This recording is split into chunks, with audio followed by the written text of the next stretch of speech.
Sí, son buenos resultados, claro, es una cifra, no necesariamente te guía a largo plazo, pero sí que es una buena cifra, es un buen resultado de la economía china. Y bueno, al final tampoco es tan buena que se quita la probabilidad de que China siga haciendo, digamos, ciertas políticas de estimulación de la economía. Entonces, es como un dato mejor que lo previsto, pero no tan bueno que va a parar las expectativas que China, que está actuando ahora para estimular su economía, va a seguir un poco en la misma pauta. Así que una cifra bastante buena en todos los sentidos. Pues es que el problema que estamos viendo que hemos estado viendo en los últimos meses es que no tiene tanto que ver con los problemas de los países emergentes o la buena evolución de los países emergentes, sino más bien con lo que está ocurriendo en la zona euro. Entonces sigue habiendo bastante incertidumbre sobre la situación macro asociada a los problemas de la deuda periférica en Europa, y eso causa digamos, una aversión al riesgo general de los inversores. Y eso al final lo que ha estado haciendo es influir en el comportamiento de los países emergentes. Porque cualquier ralentización de la economía global asociada también en parte a los problemas de Europa, en gran parte, eso afecta a los países emergentes, que al final son grandes exportadores y que dependen de por lo menos una estabilidad en el crecimiento de los países desarrollados. Así que mientras haya muchos riesgos asociados a los problemas de Europa, yo creo que los inversores en general están con cierta aversión al riesgo, y eso puede afectar el sentimiento de inversión hacia los países emergentes. Eso dicho, cualquier inversor con un plazo de inversión medio o largo plazo, con la corrección que sufrió los países emergentes, las bolsas de los países emergentes el año pasado, las valoraciones están muy atractivas en esos momentos. Pero claro, tienes que asimilar cierta volatilidad al corto plazo, porque todavía hay problemas asociados, sobre todo lo que mencioné, Europa. Bueno, China al final parte de una base mucho más reducida en cuanto a su, digamos, general nivel de vida. Y eso significa que tiene una ventaja competitiva en producción, eso es evidente, ¿no? Y también lo que están haciendo es intentar estimular la economía doméstica en demanda interna, y poco a poco lo que veremos en la economía china en los próximos años es un esfuerzo por parte del gobierno de depender menos de la exportación y de fomentar más la demanda interna. Eso es un proceso largo, pero es muy necesario para China, porque China no puede depender, como ha dependido en, digamos, años anteriores, de un consumidor en Occidente muy alegre. Entonces, lo que vamos a ver es cierta reorientación. ¿Por qué crece China? Porque al final tiene, digamos, una ventaja competitiva que estimula su exportación y una gran potencial en la economía doméstica, en el consumo, que será la próxima ola de crecimiento de este país. Sí, Rusia es un mercado que en general nos interesa menos, en general a largo plazo. Sí, el problema de Rusia es que es muy asociado al petróleo, a energía en general. Así que sí, es una forma a veces de comprar el tema digamos, de energético, por decirlo, a valoraciones razonables. Rusia siempre normalmente cotiza un descuento por también riesgo político, por digamos, posibles intervenciones del Estado en el sector privado, por el propio falta de definición sobre el marco judicial, etc.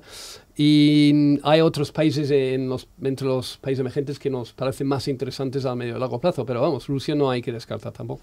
Sí, en BNY Mellon creemos que Brasil es el gran potente de América Latina, evidentemente, suele ser 75% de cualquier índice de bolsa, suele ser representado por Brasil, que es el gigante. Luego México también, pero es una economía más ligada y más dependiente de la evolución digamos, del mercado americano. Pero Brasil, desde luego, tiene de todo, por decirlo, que es un gran exportador de commodities, tanto de soft commodities como lo que llamamos hard commodities. Digamos, también es un país con un tejido industrial interesante, y es un país, sobre todo, lo que es más interesante de Brasil, que son 250 millones de personas con una gran capacidad de potencial de crecimiento y consumo. Entonces, Brasil es una economía, nosotros, por ejemplo, gestionamos ahí, tenemos un equipo local que se llama BNY Mellon Oaks, que gestiona nuestro fondo BNY Mellon Brazil Equity Fund, y nosotros estamos más enfocados en oportunidades precisamente en la economía doméstica en Brasil. Sí, desde luego, digamos, la renta fija, sobre todo la renta fija en países emergentes, denominada en divisa local, ha habido un gran cambio entre digamos, la forma de emitir deuda en esos países. Anteriormente, en los años 90, lo típico era para esos países emitir en dólares.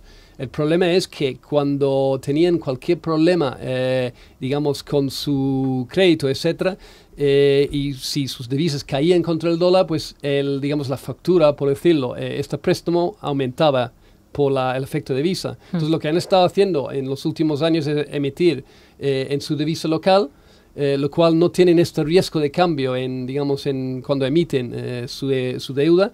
Y digamos, eso es muy interesante, que tienen ya esta clase de activos, rentabilidades digamos, el bono da una rentabilidad más o menos de 6,5, 7%, con también la tendencia a fortalecer las propias divisas de estos países. Uno participa invirtiendo en las divisas locales, en deuda de las divisas locales de esos países, en la potencial revalorización de las divisas.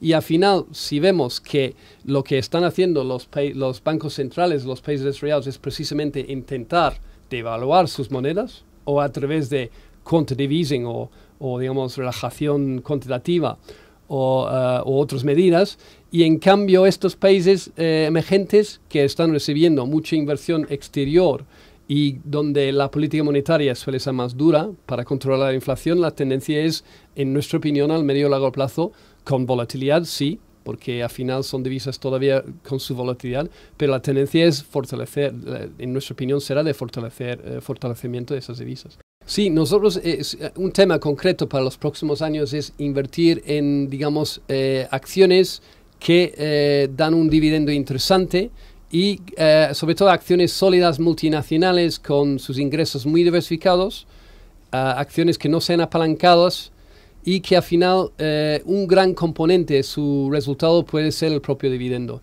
Si estamos en un entorno donde los mercados igual se mueven más durante un periodo de forma volátil y más lateral, el componente digamos, de rentabilidad real va a ser muy importante el dividendo, en nuestra opinión. Y además, tú puedes encontrar acciones muy sólidas que en esos momentos que te pueden dar un dividendo muy por encima de lo que da su equivalente, digamos, bono de cooperativa. Creo que es un momento interesante de dividendo.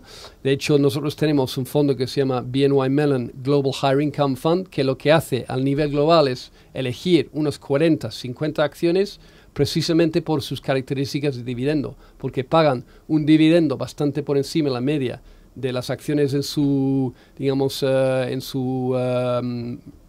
peer group, y que al final, digamos, creemos que son sostenibles con el pago de estos propios dividendos.